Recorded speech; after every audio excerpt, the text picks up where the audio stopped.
জয়পাচীৰ হস্পিটেলৰ ব্যৱস্থা কৰিব লাগিবই জয়পাচী গেছ কোম্পানীয়ে ক্ষতিপূৰণৰ ব্যৱস্থা কৰিব লাগিবই জয়পাচী ক্ষতিপূৰণৰ ব্যৱস্থা কৰিব লাগিবই গেছ কোম্পানী মইমতালি নচলিব গেছ কোম্পানী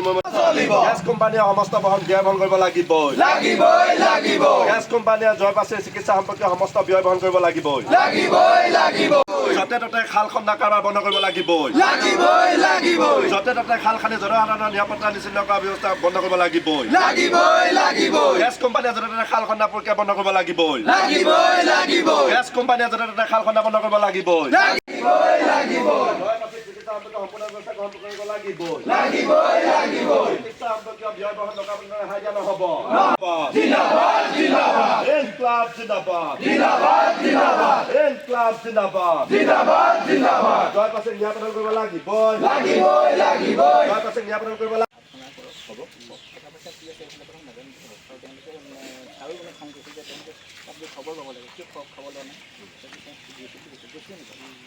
না আমিহে কৈছিলোঁ ছাৰ আমিহে কৈছিলোঁ তাৰ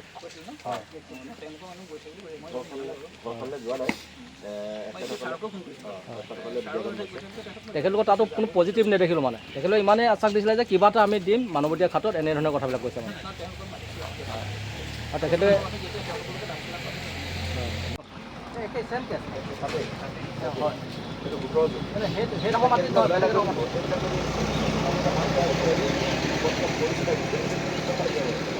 সময় লাগিছে অকণমান যোৱাকালি প্ৰায় 40,000 মান টকা পে' কৰিছে মোটামুটি আদিত্যৰ যিটো বিল 75,000 আছিলে এইটো ক্লিয়াৰ হৈছে আৰু AMCৰ গোটেই যাৱতীয় ব্যৱস্থা তেওঁলোকে ল'ব নাথ বুলি এজন মেডিকেল অফিচাৰক তেওঁলোকে দিছে এতিয়া যি আমাৰ জয় পাচি আৰু জয় খাৰচেং এওঁলোক দুইজনৰ এজনৰ অলৰেডি দায়িত্ব লৈ আছে আৰু ইজনেও ল'ব এই কথা বতৰাবিলাক SDO গেছ কোম্পানীৰ যিজন SDO মাৰ্ঘেৰিটা তেওঁ আহি এই কথা বতৰাবিলাক আমাৰ আলোচনাত হৈছে আৰু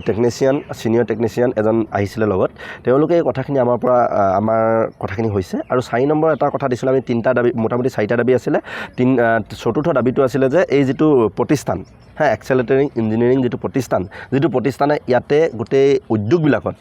গেছ পাইপলাইন বহুৱা কাৰবাৰবিলাক কৰি আছে যাৰ ভুলৰ কাৰণে এনেধৰণৰ দুৰ্ভাগ্য 3টাকৈ ঘটনা পেঙেৰি অঞ্চলটোত সংঘটিত হৈ গ'ল এই কোম্পানীটোক আমি ব্লেকলিষ্টেড কৰিব লাগে বুলি কৈছিলোঁ আৰু এই দাবীটো তেওঁলোকে চাব আৰু তেওঁলোকৰ মেইল কৰিছে অফিচলৈকে আৰু এই কথা বতৰাবিলাক খুব সোমবাৰ মঙলবাৰলৈকে আমাক এটা ভাল ৰিজাল্ট দিব এই কথা বতৰাবিলাক আমাক কৈছে আৰু আমি আশাবাদী যে এই ধৰণৰ বদমাচি টকাৰ খক থকা টকা খেদি ফুৰা কেৱল কাম কৰিব লাগে দায়বদ্ধ নথকা প্ৰতিষ্ঠানবিলাকক ব্লেকলিষ্টেড কৰাটো অতিকে জৰুৰী হৈ পৰিছে কাৰণ ইয়াতে কাম কৰিবৰ কাৰণে কোনো প্ৰতিষ্ঠানৰ কমি নহয় মানুহৰ অভাৱ নাই কিন্তু এই অলপমান দায়িত্ব জ্ঞানহীন যিবিলাক প্ৰতিষ্ঠান এইবিলাকক ছাটাই কৰাটো জৰুৰী দায়িত্ববাহী বা দায়িত্ব লওঁতা প্ৰতিষ্ঠানবিলাকক দায়িত্ব দিলে ভাল হয় এই কথা বতৰাবিলাক তেখেতসকলক কৈছোঁ আৰু তেওঁলোকৰ কাৰণে আচলতে গেছ কোম্পানীৰ হৈছে বদনামী হৈছে আৰু এই গোটেই কথা বতৰাখিনিৰ কাৰণে আমাৰ পেঙেৰি বৰডুমচা অঞ্চলৰ বিশেষকৈ ব্ৰহ্মাজান আৰু পেঙেৰি অঞ্চলৰ যথেষ্ট সংখ্যক লোকে আমাক কাষত থাকি সহায় সহযোগিতা কৰি আছে আমাৰ বৰডুমচা পেঙেৰি ছাত্ৰ মুক্তি আঞ্চলিক সমিতিয়ে নেতৃত্বত থাকি গোটেই কাৰবাৰটো কৰিছে আজি আন্দোলন পৰ্যন্ত কৰিব লগা হৈছে আৰু আটাইলৈকে আমি ধন্যবাদ জ্ঞাপন কৰিছোঁ আমি খুব আশাবাদী যে তেখেতে হস্পিটেলৰ পৰা সুশৰীৰে গেছ কোম্পানীৰ যিটো হিউমেনিটেৰিয়ান গ্ৰাউণ্ড মানৱীয়তাৰ গ্ৰাউণ্ডত সহায় সহযোগিতা পাই ঘৰৰ মানুহ ঘৰলৈ সুস্থ হৈ ঘূৰি আহিব এই কথা বতৰাবিলাক আমি আপোনালোকৰ আগত ক'ব পৰা অৱস্থা এটা হৈছোঁ যেন অনুভৱ হৈছে যিহেতু গুৱাহাটীত এটা ঘটনা হৈছিলে গুৱাহাটীত সৰু কণমানি এজনী গাঁতত পাছত মুখ্যমন্ত্ৰী আৰু জিলা আয়ুক্তক মুখ্যমন্ত্ৰীয়ে নিৰ্দেশ দিছিলে যিসমূহ গ্ৰামাঞ্চল হওক বা পথৰ কাষত থকা যিসমূহ নলা আছেগৈ সেইসমূহ কিন্তু কৰিব দিছিলে কিন্তু এইক্ষেত্ৰত কিন্তু আমি দেখিয়ে পাইছোঁ বিভিন্ন কোম্পানী কিন্তু এইখিনি কাৰণে কি ক'ব নহয় এই কথা বতৰা আজিও কৈছোঁ পেঙেৰি আমাৰ যিটো আৰ্মি কেম্প তাৰ ফ্ৰণ্টত এতিয়াও মাটি ৰাস্তাত দম হৈ আছে আপোনালোকৰ যদি কেমেৰা যায় আজি এই অফিচাৰবিলাকৰ আগতে এই কথা বতৰাবিলাক কৈছোঁ আৰু শেষৰ যিকেইটা ঘটনা গোটেই ঘটনাকেইটাৰ মূল কথাটোৱে হৈছে ৰাস্তাত পথৰ কাষত তেওঁলোকে নলা খান্দিছে নলা খান্দি গোটেই মাটিখিনি ৰাস্তাত গোটাই ৰখাৰ কাৰণে বৰষুণৰ বতৰত পিছল হোৱাৰ কাৰণে গোটেই কাৰবাৰবিলাক ঘটিছে তো এনেধৰণৰ ঘটনাবিলাক মুখ্যমন্ত্ৰীৰ স্পষ্ট নিৰ্দেশনা থকাৰ পিছতো মুখ্যমন্ত্ৰীৰ কথা যেতিয়া কোনোবা এটা প্ৰতিষ্ঠানে নুশুনো নকৰোঁ নুবুজো এই ধৰণে যেতিয়া লৈ ল'ব মুখ্যমন্ত্ৰীৰ কথাক আওকাণ কৰিব এতিয়া আমি চাব বিচাৰিম যে মুখ্যমন্ত্ৰীৰ কথা নুশুনা এনেধৰণৰ প্ৰতিষ্ঠানবিলাকক SDOয়ে মৰম কৰিব গেছ কোম্পানীয়ে মৰম চেনেহ কৰিব নে ৰাখিব নে যিজন ঠিকাদাৰী প্ৰতিষ্ঠানৰ মূল মানুহ কোনোবা নীলকমল বুলি এজনৰ লগত কথা পাতিছোঁ তেওঁ নিজকে আমাৰ আগত পৰিচয় দিছে যে SAP নে AGPৰ চেণ্ট্ৰেল কমিটিৰ কিবা বোলে তেওঁ বিত্ত বিভাগৰ সম্পাদক তো সেই টেগটো লৈ তেওঁ যে ট্ৰেজাৰাৰ ছেক্ৰেটাৰী নে কি বুলি ক'লে, এই ট্ৰেজাৰী ছেক্ৰেটাৰী হোৱাৰ সুবাদতে তেওঁক বচাই দিয়া হ'ব নেকি? এই ব্লেক লিষ্টেড কৰিবলৈ থকা দাবীটোৰ পৰা তেওঁলোকে অকণমান আঁতৰি যাব নেকি? এই কথা বতৰাবিলাক আমি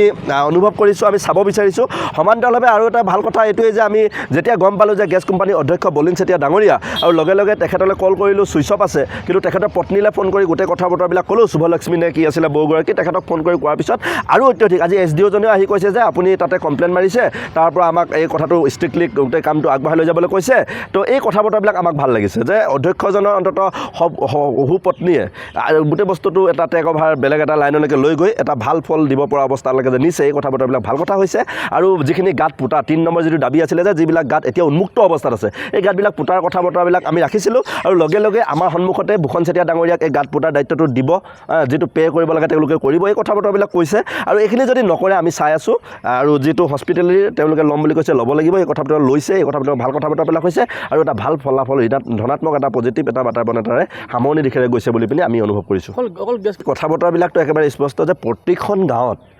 এইবাৰ JJMে মৰণ ফান পাতিছে। তেওঁলোকে যমদূতৰ একদম বিশেষ ভূমিকা ল'বৰ কাৰণে ইয়াতে আহিছে। যমদূতৰ একদম এজেণ্ট হিচাপে গাঁওবিলাকত সোমাইছে আৰু যে কেনেকৈ মানুহক এটা যমৰ যাতনা দিব পাৰি তাৰ কাৰণে তেওঁলোকে মৰণ ফান পাতিছে JJMৰ নলাবিলাক পুতি নিদি। কালিকৈ যদি কাৰোবাৰ বাইক চকাৰ সোমাব, বাইচাইকেলৰ চকাৰ সোমাব, কোনোবা তাতে পৰিব, তাৰ কাৰণে কোন জগৰীয়া হ'ব? এই JJMৰ ঠিকাদাৰী প্ৰতিষ্ঠান নহয় জানো? আৰু আমি স্পেচিয়েলি কৈ দিব বিচাৰোঁ তিনিচুকীয়া জিলা প্ৰশাসনক, আপোনালোকে JJMৰ প্ৰতিজন ঠিকাদাৰলৈকে লিখক যে প্ৰতিখন গাঁৱৰ কোনো এটা নলা উন্মুক্ত অৱস্থাত আপোনালোকে ৰাখিব নোৱাৰিব। এদিনতকৈ বেছি 24 ঘণ্টাতকৈ বেছি যদি আপোনালোকে তাতে নলা খানি ৰাখে, তেতিয়াহ'লে তেওঁলোকৰ ওপৰত কেছ দিব লাগে, 302 লাগি দিব লাগে বা 304, এই ধৰণৰ তেওঁলোকৰ কাৰণে কোনোবা মৃত্যু হৈছে, এই ধৰণৰ 306 পৰ্যন্ত ধাৰাবিলাক লগাই মেলি তেওঁলোকক জেল পঠাব লাগে, 6 মাহ 8 মাহ জেল পঠাই দিব লাগে এইবিলাক ঠিকাদাৰী যিবিলাক প্ৰতিষ্ঠান আছে। এই কথা বতৰাবিলাক আমি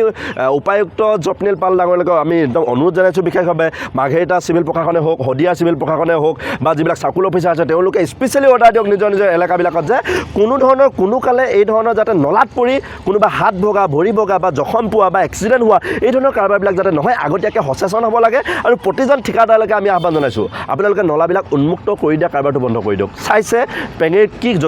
কেনেকুৱা এটা পৰ্যায়লৈকে ঘটনাবিলাক গুচি গৈছে, আৰু এনেকুৱা ধৰণৰ ঘটনা যাতে কোনো ঠাইত নহয়। কেতিয়াও যাতে আমি ছাত্ৰমুক্তি শিক্ষকমুক্তি সেই ঘটনাবিলাকত নেতৃত্ব লৈ আকৌ আপোনালোকক গালি পাৰিব লগা পৰিস্থিতি নহয়, আন্দোলন কৰিব লগা পৰিস্থিতি নহয়, অঞ্চলবিলাকত অশান্তিকৰ বা যিটো ন্যায় দিবৰ কাৰণে এটা বেলেগ এটা পন্থা ল'ব লগা নহয়। এই কথা বতৰাবিলাকৰ কাৰণে আপোনালোকেও সাজু হ'বৰ কাৰণে অনুৰোধ জনাইছোঁ।